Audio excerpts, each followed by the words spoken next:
Di sini tema kita yaitu memperkokoh spirit cinta teguh pada agama dan cinta kokoh pada negara. Tema ini diambil ya dari wasiat Maulana Syekh, itu kuatkan dari kandang, kuatkan iman, hidupkan iman, hidupkan takwa, agar hidup jiwa-jiwa cinta teguh pada agama, cinta kokoh pada negara. Baik, tema kali ini akan diulas secara tuntas nanti oleh dua narasumber hebat kita ya. Ini aktivis muda Nahdlatul semua.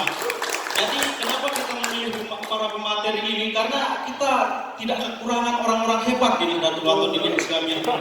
Jadi kenapa kita harus mencari orang lain kalau yang hebat-hebat sudah ada ya dari keluarga kita.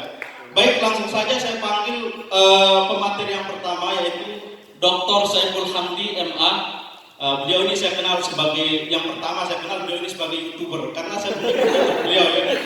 Kalau teman-teman mau ini sekedar informasi teman-teman ya, kalau teman-teman mau mencari informasi tentang ya apalah itu tentang situasi dan kondisi yang ada di NTB saat ini, silahkan buka Pulham Media namanya. Di sana ada new perspektif namanya, nanti pembahasannya panjang lebar.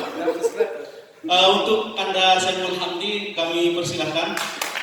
Beliau ini adalah akademisi Pulham sekaligus Direktur Islamic dan Society Universitas Mataram.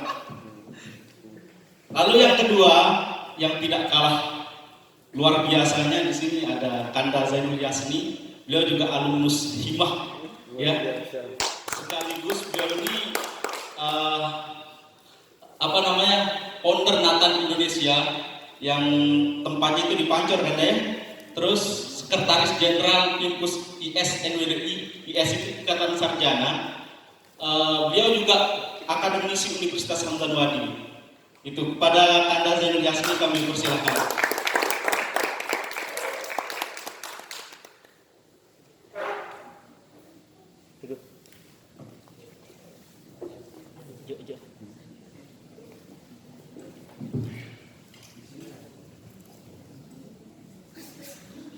Baik ya, nanti kedua pemateri ini akan membagi tema kita pada hari ini. Untuk Kanda Dr. Saiful Hamdi itu akan membedah tentang spirit cinta teguh pada agama yang ditanamkan oleh Bapak Maulana Syekh kepada muridnya, kepada dirinya, kepada muridnya, keluarga dan sebagainya. Lalu dilanjutkan nanti spirit cinta teguh pada negara, cinta kokoh pada negara yang akan disampaikan oleh Kanda Zainul Yasni. Untuk mempersingkat waktu langsung saja ya, untuk materi pertama saya silakan kepada Dr. Saiful Hamdi. Waktu dan tempat saya persilahkan. Waktunya 20 menit, Kanda. Ya. Terima kasih banyak moderator. Assalamualaikum warahmatullahi wabarakatuh. Yang sama-sama kita hormati, ada narasumber kita Mas Yasni, kemudian teman-teman Hima, dan ada dari mahasiswa, ada dari antropologi, yang hadir. Oh iya, lumayan. Ya, hari ini kita akan mencoba mendiskusikan ya salah satu topik yang sangat penting menurut saya untuk mengingat pemberian gelar kepahlawanan kepada guru besar kita, yaitu Bapak Maulana Syekh Tuan Guru Kiai Haji Muhammad Zainuddin Abdul Majid, atau yang kita kenal sebagai pendiri Nahdlatul Ulama. Dan tentunya gelar ini sesuatu yang sangat berharga buat kita, karena saya melihat negara ini masih banyak hal-hal yang kadang-kadang kurang merata pengakuan negara terhadap usaha atau upaya dari tokoh-tokoh lokal, yang termasuk Tuan Guru Muhammad Zainuddin Abdul Majid. Karena selama ini yang kita tahu memang pahlawan itu kebanyakan teman-teman dari Jawa, Saya ingat Yusuf Kala dulu ketika ikut membahas tentang proses kepahlawanan Maulana Syekh, dia mengatakan pendiri Muhammadiyah, istri beliau juga jadi pahlawan. Beliau bilang, wah ini harus teman-teman dari Indonesia Timur ini harus ada yang mewakili. Alhamdulillah, ya tentunya ini berkat dari jasa tokoh-tokoh kita ya. Karena RW saya lihat kalau hanya bergerak di ranah kultural kita tidak cukup. Siapa yang mau mengakui kita kalau hanya bergerak di ranah struktural? Artinya ranah struktural di sini ya mungkin di wilayah pendidikan, kemudian sosial, dakwah. Nah, tetapi kita butuh juga ranah struktural. Apa itu ranah struktural? Itu ranah politik, ranah pemerintah. Jadi kenapa kemudian tokoh-tokoh lain mungkin agak kesulitan memperoleh gelar? Ya karena mungkin tidak ada atau kurangnya dukungan struktural. Nah, ini yang saya lihat bahwa kita harus berterima kasih ya kepada pemerintah, terutama Pak Jokowi yang telah memberikan gelar pahlawan. Kalau kita simak tulisannya siapa, salah satu akademisi dari US yang riset tentang RW, ya Kemenfo. Jadi dia juga melihat bahwa pemerintah sudah memberikan ruang yang lebih, tidak seperti dulu sangat ketat. Ya. Nah sekarang siapapun yang dianggap berjasa bisa menjadi pahlawan nasional. Tetapi menariknya catatan kita dengan kepahlawanan Maulana ini banyak kemudian ada beberapa tokoh ya mungkin tidak setuju atau kurang menerima ya, beliau sebagai pahlawan karena melihat bahwa beliau tidak pernah ikut perang, artinya secara physically ya di depan. Nah ini ada beberapa sumber yang saya baca memang Maulana tidak berada di depan, tetapi beliau berada di behind the scene ya, beliau berada di balik layar. Karena beliau berpikirnya kalau semua berperang, kemudian semua mati, yang tidak ada yang melanjutkan perjuangan. Nah beliau ikut menyusun strategi dan juga punya peran ya, di dalam beberapa aksi lah untuk melawan penjajah pada waktu itu. Tetapi apa yang kemudian menjadi catatan pemerintah di sini, kalau saya lihat ya ada beberapa mungkin nanti kita bahas. Ada masalah jasa beliau terhadap pendidikan, kemudian penguatan wacana-wacana gender ya. Beliau sudah punya sensitivitas ya, bagaimana mengangkat kaum perempuan. Tidak mungkin kita membenahi lagi-lagi ya kalau mau membangun generasi yang baik tanpa kemudian membenahi kaum perempuan. Jadi harus berimbang ya. Makanya muncul istilah duit tunggal pantang kandel. Jadi perkawinan antara atau posisi antara laki-laki dan perempuan ini harus tetap menjadi saling melengkapi gitu. Kalau kita bicara konteks gender ya. Ya walaupun di dalamnya ya tentu banyak hal yang harus kita lanjutkan gitu. Apakah kemudian nilai-nilai gender kesetaraan yang ada itu sudah kuat belum dalam diskursus kita, terutama di tingkat sekolah ataupun di tingkat perguruan tinggi. Oke lah ada segregasi, ada sekolah perempuan, ini menjadi poin lebih. Tetapi apa diskursusnya di sana? Apakah ada nilai-nilai gender? Ya, studi tentang perempuan, gender, saya kira ini sangat menarik juga kalau kita lihat bagaimana kemudian kelompok-kelompok akademisi di Barat yang mencoba memperkuat posisi diskursus tentang gender itu sendiri, atau yang kita kenal dengan gerakan feminisme. Jadi kalau dulu di Prancis itu ketika baru-baru merdeka, yang perempuan tidak punya hak suara untuk memilih dalam pemilu, juga mereka sangat terbatas di ruang-ruang publik. Nah sekarang ya dari dasar itulah kemudian muncul gerakan-gerakan feminisme.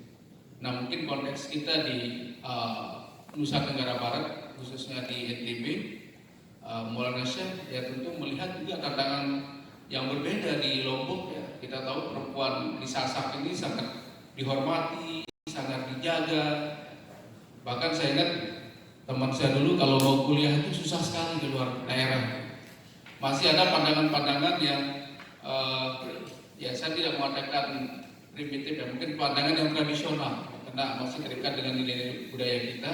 Perempuan itu gak boleh jauh-jauh begitu. Tapi apa yang terjadi kalau kita lihat banyak perempuan saksak justru mengalami lompatan yang jauh. Banyak jadi TKW sekarang. Bukan kemudian menuntut ilmu di luar, tetapi ini saya kira ekses balik lah ya, ketika tekanan-tekanan kebudayaan, tekanan agama sangat mengikat kaum perempuan, mengekang kaum perempuan. Pada saat yang bersamaan masyarakat kita mengalami krisis ekonomi. Nah, disinilah kemudian ada lompatan-lompatan jauh saya lihat. Banyak perempuan-perempuan sasak yang memberanikan diri keluar. Ya tidak negatif mereka menjadi rezeki ya, tetapi dengan proteksi negara yang sangat kurang, saya kira ini yang menjadi masalah besar yang dihadapi oleh perempuan kita, terutama perempuan yang menjadi tenaga kerja di luar atau buruh migran. Saya minum sebentar ya, kebetulan saya belum sarapan.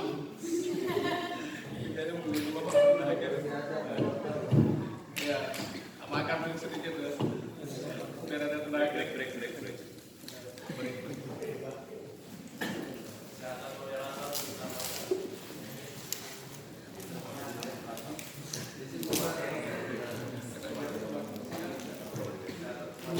Teman-teman yang belum sarapan juga silahkan sarapannya supaya ada nanti tenaganya untuk mendengar paparan-paparan yang disampaikan oleh narasumber. Silakan, ala kadarnya ya. Mahasiswa biasanya antara bisa pagi.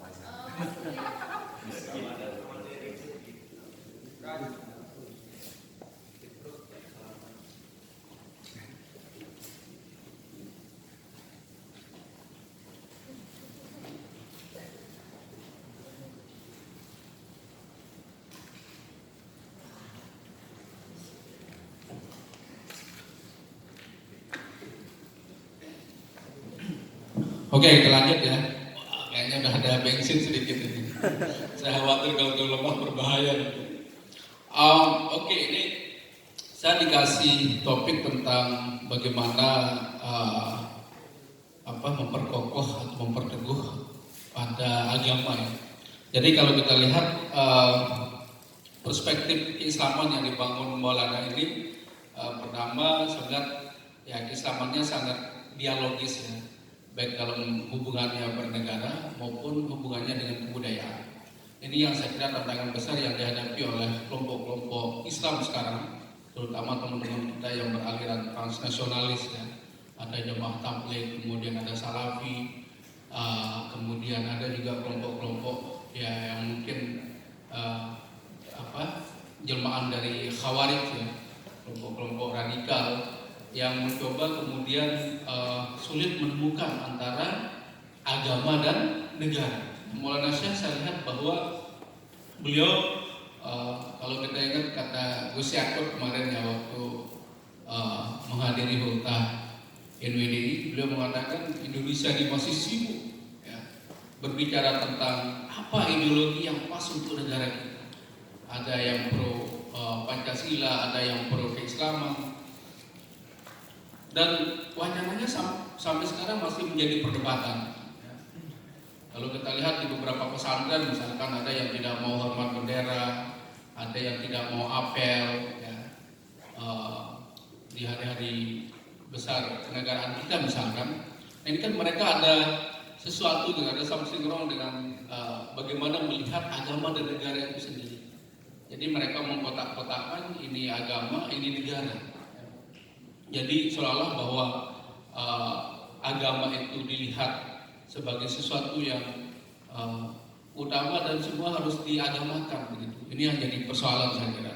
Maka kemudian munculnya khilafah, munculnya ideologi-ideologi keislaman yang sebenarnya dari dulu ya kita sudah khilafah sebenarnya. Coba teman-teman lihat gelar Sultan Jogja, Sultan Hamengkubuwono, ujungnya itu Khalifatullah. Udah khalifah dari dulu gitu. Udah khalifah dari dulu. Lalu apa ya salah? Tiba-tiba sekarang ya, yang mendukung ide khilafah ya. Misalkan ada HTI, kemudian yang kemarin dibubarkan oleh pemerintah, ada FPI juga. Nah, ini kan ada persoalan besar yang dihadapi oleh negara kita, bagaimana menghubungkan antara agama dan negara itu. Nah, di sisi yang lain, kata Gus Yakub, Maulana Syekh ini nggak selesai. Nah, ini saya kira yang menarik kita lihat ya, bagaimana Maulana Syekh tidak pernah mempersoalkan. Jadi agama dan negara ini punya ruang yang dialogis, bisa bisa disinkronkan misi agama dan misi negara itu sendiri. Saya ingat misalkan juga Tuan Guru Bajang pernah berkomentar bagaimana sulitnya kelompok-kelompok Islam Timur Tengah mencari identitas kenegaraan. Apa sih negara yang pas buat mereka? Lalu kemudian ya muncullah sekarang kelompok-kelompok ekstremis, kelompok-kelompok radikal yang ada di Timur Tengah. Nah, kenapa kemudian mereka tidak belajar di Indonesia? Jadi di Indonesia ini ya Pancasila kita anggap sebagai jalan tengah lah ya. Kita sekuler juga tidak, agama juga enggak. Kalau kita katakan Indonesia ini negara agama, ya bisa iya bisa tidak. Tapi secara ideologi kita menganut sistem ideologi Pancasila. Nah, saya lihat posisi Maulana sendiri melihat bahwa Pancasila ini sebagai sesuatu ideologi, sebagai jalan tengah. Beliau mengakomodir, walaupun ada beberapa versi lah kalau kita lihat apakah NU ini menganut Pancasila atau tidak.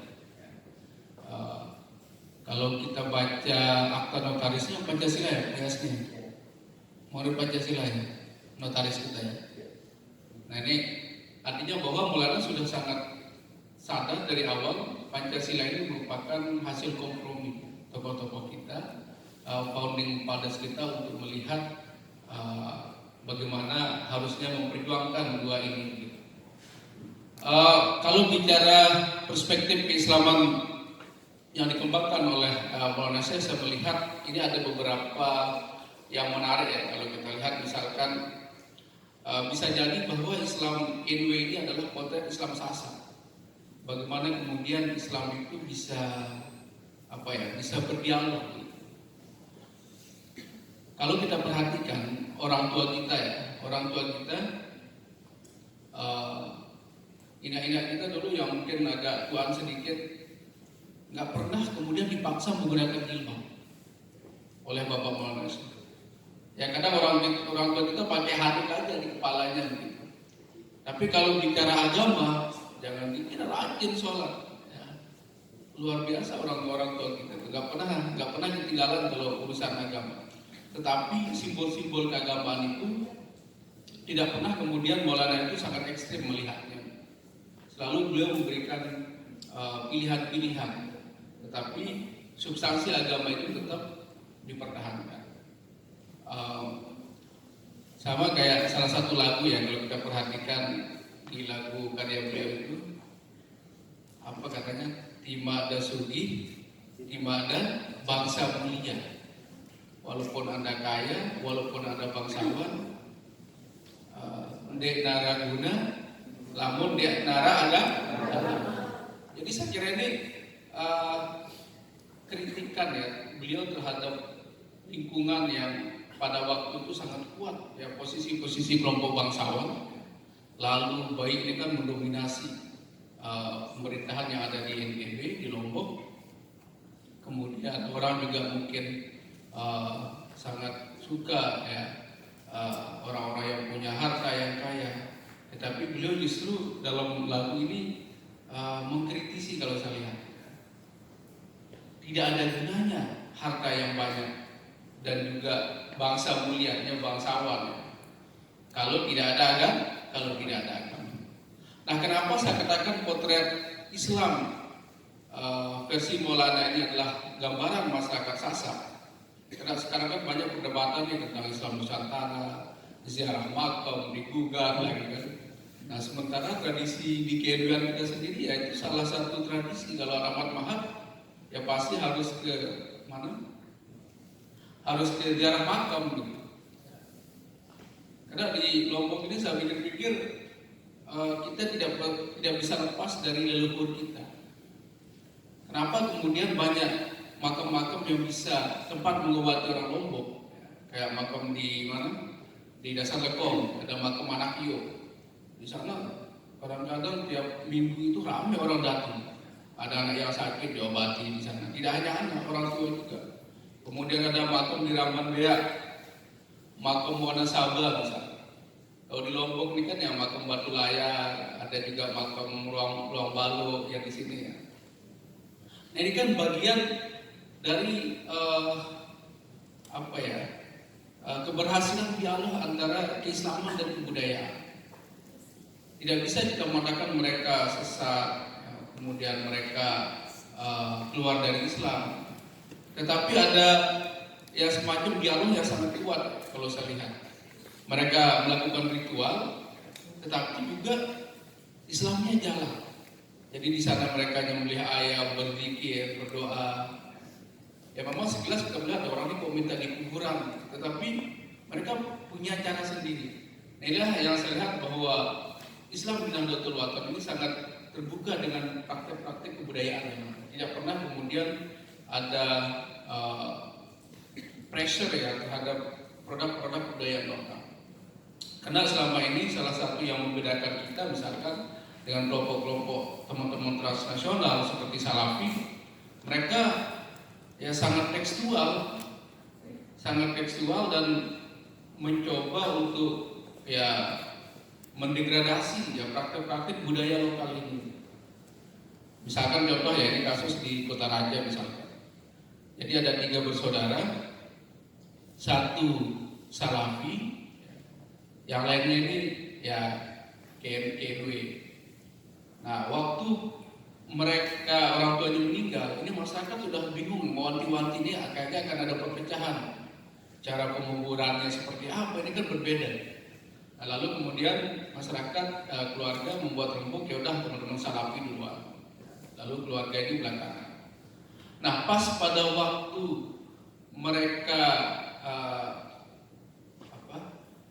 merayakan hari ketiga, ketujuh, tiba-tiba dulang tempat zikiran itu ditabrak sama anaknya. Dia bilang ini kafir, nggak ada di zaman Rasul. Diktator dia. Jadi ditabrak pakai mobil. Akhirnya masyarakat marah, ya keluarga marah, Masjid Wahabi diserang. Sempat mau dibakar, berapa kampung mau membakar masjidnya yang ada di Kota Raja. Teman-teman bisa cek. Ada yang dari Kota Raja di sini. Nah, nggak jadi dibakar karena ternyata mereka melihat Al-Quran di dalam. Wah, ini kita nggak enak ada Al-Quran. Nah, itu yang saya lihat ya, bagaimana kemudian Maulana ini berhasil mendialogkan tidak hanya agama dan negara, tetapi juga agama dan kebudayaan. Ini yang sangat sulit ya. Kemudian yang saya perhatikan juga dalam konteks keberislaman yang dikembangkan oleh Bapak Maulana, ya ini di satu sisi mungkin bisa juga kita kritisi ya, bagaimana beliau sangat menekankan hormat pada guru. Jadi kalau kita lihat lagu beliau itu guru dosa le'inna ama apa dosa le guru dia bawa tekrisa. Tetapi kalau dosa kepada guru, dosa kepada orang tua masih bisa diperbaiki. Tetapi dosa kepada guru tidak bisa diperbaiki. Nah, ini yang kemudian saya lihat ya, mungkin kalau kita bicara ideologi ada keberkahan juga di sini. Bagaimana orang taat kepada guru, taklim. Saya kira ini nilai-nilai ketimuran, nilai-nilai keislaman yang ada. Jadi teman saya dari Cina itu sangat kagum pada Islam karena mereka sangat hormat kepada guru. Sederhana sekali dia mengakui Islam itu baik. Dia bilang, wah ini sama dengan nilai-nilai kebudayaan mereka. Nah, apa yang bisa kita kritisi di sini? Ya tentu mungkin tidak semuanya relevan sekarang. Ketika ideologi ini menghambat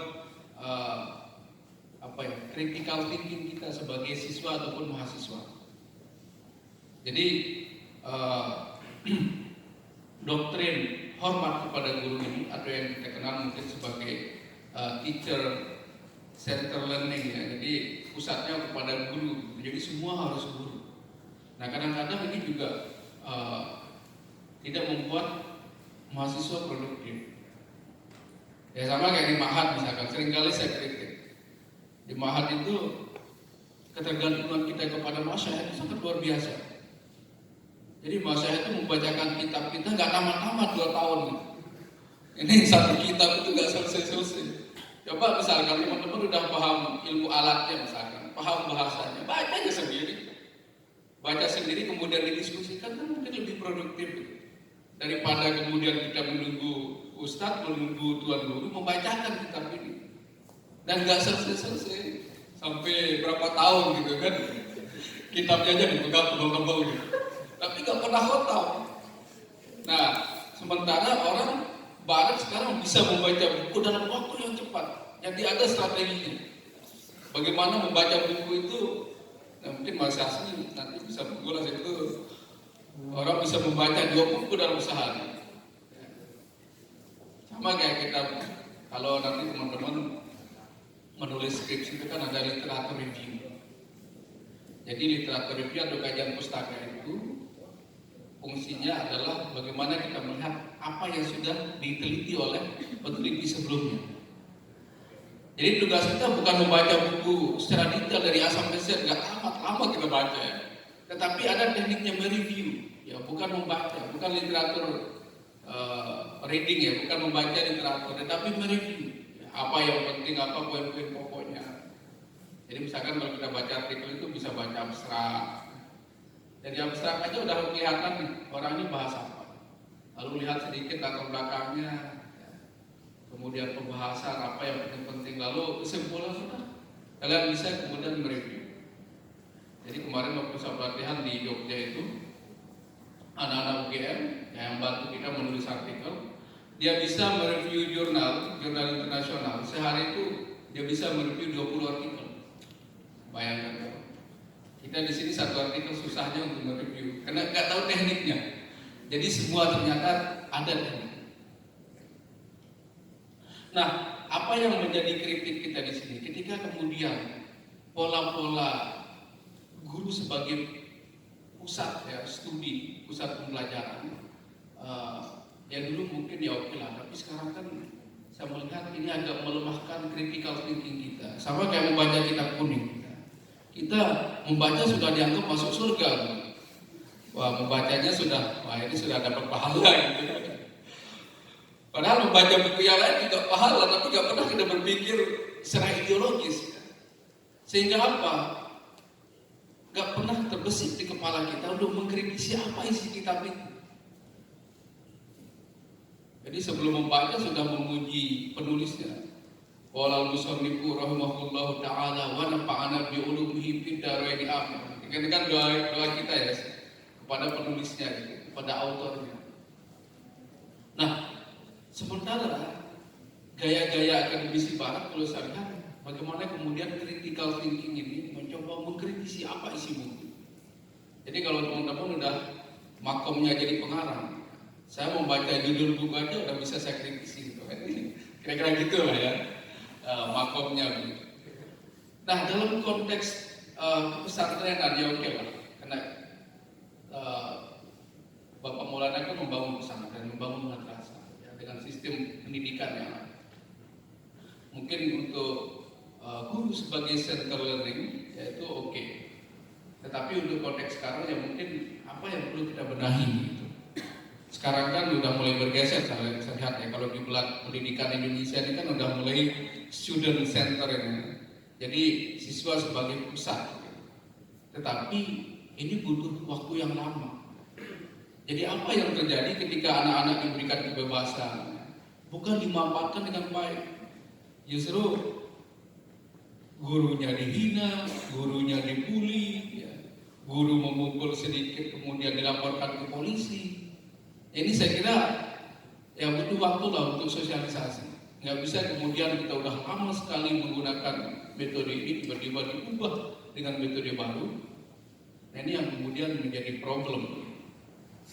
Nah untuk sekolah untuk lembaga pendidikan di Nahdlatul Wathon Islamiyah apa yang kemudian bisa kita ambil dari pola yang sudah ada secara ideologis. Mungkin bisa nggak pusat pembelajaran siswa ini tidak hilang keberkahannya? Jadi kan yang kita khawatirkan kan, kalau misalkan kita mengkritisi guru, berdebat dengan guru, ini kan suatu yang wajar kalau di dalam dunia akademik. Justru kita jujur aja, kalau di level akademis itu kadang-kadang saling menghina tulisan, tinggalnya jelek, sampah ya misalkan gitu. Jadi kalau kita nulis banyak akan orang mengomentari, ini apa tulisannya? Baca tulisannya muter-muter memusikkan gitu. Jadi ini kira-kira seperti itu cara orang mengkritisi gitu. Tetapi kalau dalam tradisi keislaman kan belum pernah kita dengar itu. Ya enggak? Belum pernah orang mengkritisi kitab si ini. Ya, justru kita selalu membuat syarah yang ada. Jadi kitab-kitab ini dibuatin syarah lagi. Jadi matan ilmiah lalu dibuatin syarah apa namanya? Syarah dahlan. Mungkin yang lebih atas lagi kawakib, atas lagi apa gitu kan. Nah ini saya kira menarik lah, salah satu mungkin yang bisa kita ambil dari Maulana.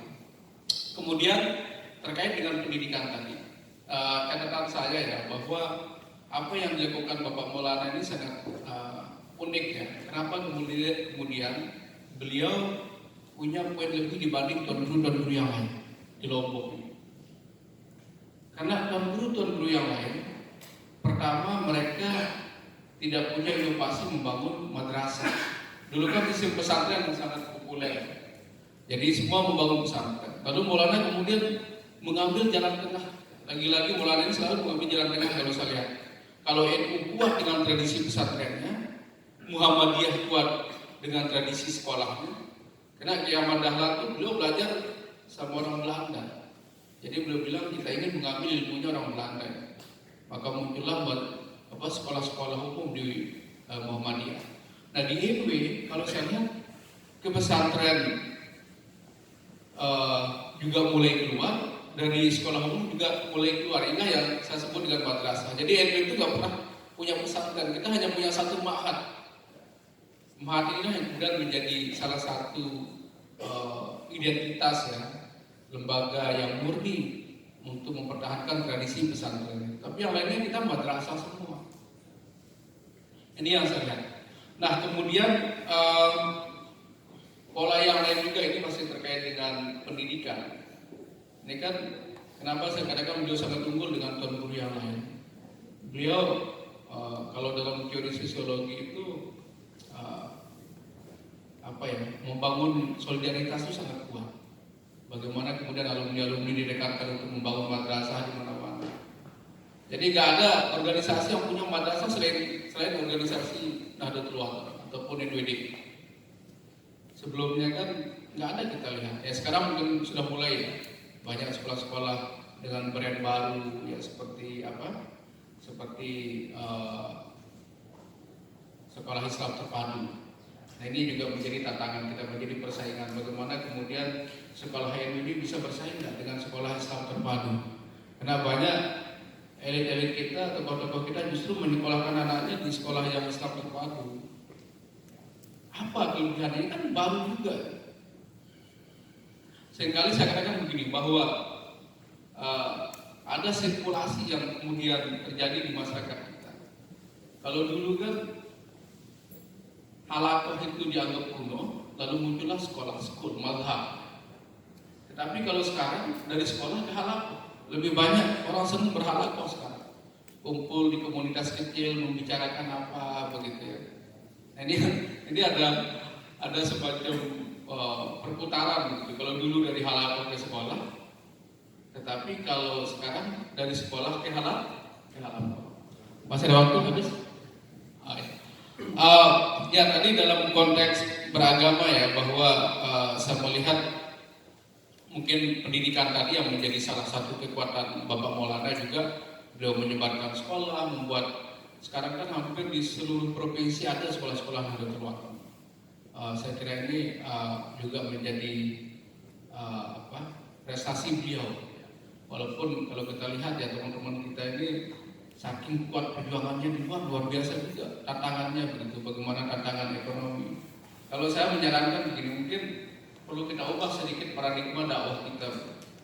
Kalau di NWD identik dengan membangun madrasah, sementara membangun madrasah kan butuh dana banyak, butuh dana, butuh lahan. Bayangkan teman-teman kita yang kita kirim keluar daerah belum punya apa-apa, mau bangun madrasah. Nah, ada strategi Hidayatullah saya kira menarik, ormas yang ada di Kalimantan Timur. Jadi strateginya adalah, jadi mereka menguasai masjid dulu, menjadi tokoh di sana, lalu kemudian dia enak mengorganisir masyarakat untuk mendukungnya membuat madrasah. Saya kira ini mungkin perlu kita ubah strategi dakwah kita ke depan. Oke, saya kira itu dari saya.